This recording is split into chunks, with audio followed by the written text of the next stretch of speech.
Once again welcome guys my YouTube channel MP education. So guys आज हम study करेंगे जीवद्रव्य कुंचन या जिसे प्लाज्मोलाइसिस भी कहते हैं। सो गाइस ये topic BSc third year botany का है। सो स्टार्ट करते हैं गाइस। पहले हम इसकी डेफिनेशन देखेंगे। यदि किसी पौधे की कोशिका को ऐसे घोल में डाल दिया जाए जिसका सांद्रण कोशिका रस से अधिक है, इस प्रकार के जो घोल है गाइस उसे हम हाइपरटोनिक सॉल्यूशन कहते हैं।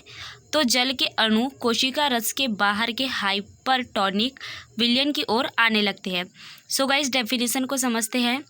यदि किसी पौधे की कोशिका को ऐसे घोल में डाल दिया जाए जिसका सांद्रण कोशिका रस से अधिक है, तो क्या होगा गाइस, जो जल के अणु है वो कोशिका रस के बाहर के हाइपरटोनिक विलयन की ओर जाने लगते हैं।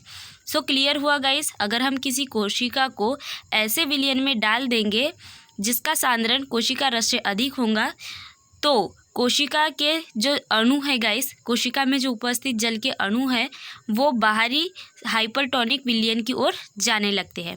आई होप गाइस आप लोगों को डेफिनेशन क्लियर हुई होंगी। आगे देखते हैं।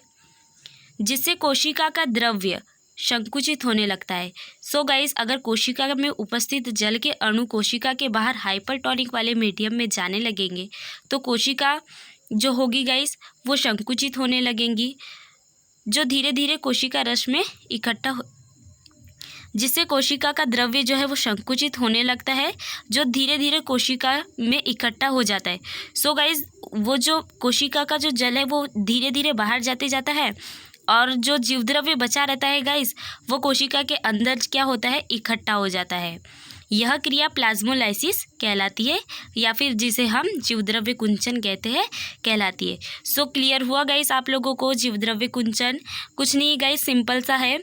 जब हम किसी कोशिका को किसी विलयन में डालेंगे, विलयन कैसा होगा गाइस, हाइपरटोनिक होगा, मतलब कि विलयन का जो सांद्रण होगा वो कोशिका के सांद्रण से अधिक होगा।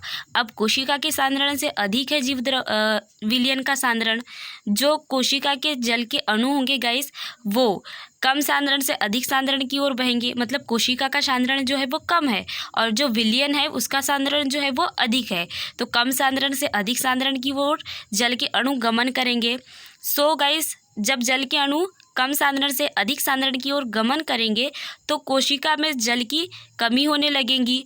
सो गाइस जितना जल जो निकलेगा वो निकल जाएगा और जो बचा रहेगा वो कोशिका के अंदर जो है वो धीरे धीरे इकट्ठा हो जाता है।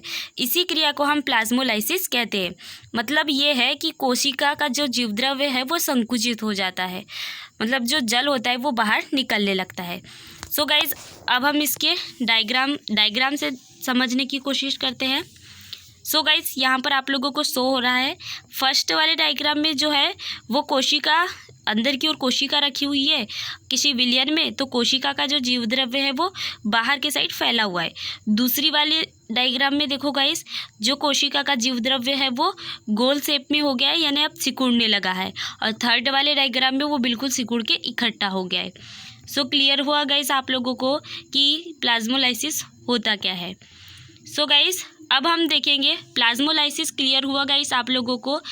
सो गाइस अब हम देखेंगे जीवद्रव्य विकुंचन, डीप्लाज्मोलाइसिस क्या होता है।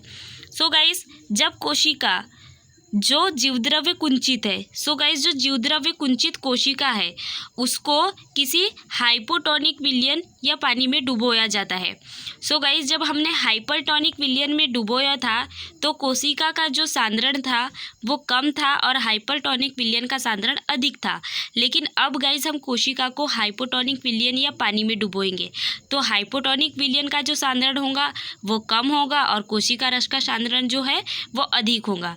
डुबोएंगे तो क्या होगा गाइस, जो कोशिका है वो पुनः प्रारंभिक अवस्था में आ जाती है।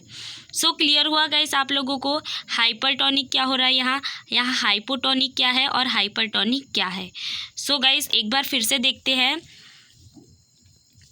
प्लाज्मोलाइसिस में क्या होगा गाइस, कोशिका है हमारी गाइस, उसे हम जिस विलयन में रख रहे हैं वो विलयन कैसा है, अधिक सांद्रता वाला है, और कोशिका कैसी है, कम सांद्रता वाली है। तो कोशिका के जो जल के अणु है गाइस वो कम सांद्रता से अधिक सांद्रता की ओर जाएंगे, यानी कि कोशिका से जो बाहर विलयन उपस्थित है, हाइपरटोनिक विलयन उपस्थित है, उसकी ओर प्रवाह करेंगे। तो जो कोशिका का जीवद्रव्य है वो संकुचित हो जाएगा और इकट्ठा हो जाएगा, इसे हम प्लाज्मोलाइसिस कहेंगे। डीप्लाज्मोलाइसिस किसे कहेंगे, जो जीवद्रव्य कुंचित जो प्लाज्मोलाइसिस कोशिका है, अगर हम उसे हाइपोटोनिक विलयन या पानी में डुबो जाए तो हाइपोटोनिक विलयन क्या है गाइस, यहाँ पर हाइपोटोनिक विलयन जो है उसका सांद्रण कम है और कोशिका का सांद्रण जो है वो अधिक है।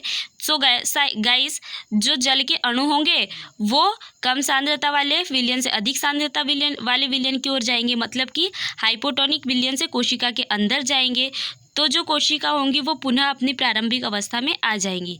सो आई होप गाइस अब तो आप लोगों को क्लियर हो ही गया होगा प्लाज्मोलाइसिस और डीप्लाज्मोलाइसिस। सो गाइस अब हम देखेंगे जीवद्रव्य कुंचन का महत्व, importance of plasmolysis.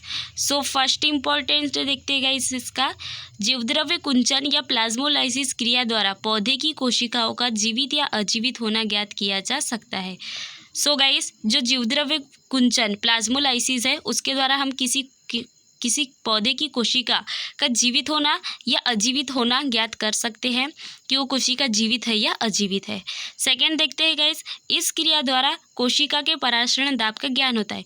So guys अगर आप लोगों को यहाँ परासरण दाब की मीनिंग नहीं पता है तो मेरे पिछले वीडियो ऑस्मोसिस या परासरण को जाकर आप पहले देखिए, सो आप लोगों को परासरण दाब समझ आ जाएगा। सो क्लियर हुआ guys importance of plasmolysis and plasmolysis की डेफिनेशन एंड डीप्लाज्मोलाइसिस क्या होता है। सो आई होप गाइस आप लोगों को पूरा समझ आया हो। गाइस अगर वीडियो समझ आया तो मेरे वीडियो को लाइक करें, चैनल को सब्सक्राइब करें। गाइस मेरे चैनल पे आप लोगों को इसी प्रकार के Hindi notes BSc first year, second year, third year botany, zoology की हिंदी नोट्स प्रोवाइड होते रहेंगी। So guys thanks guys watching for this video.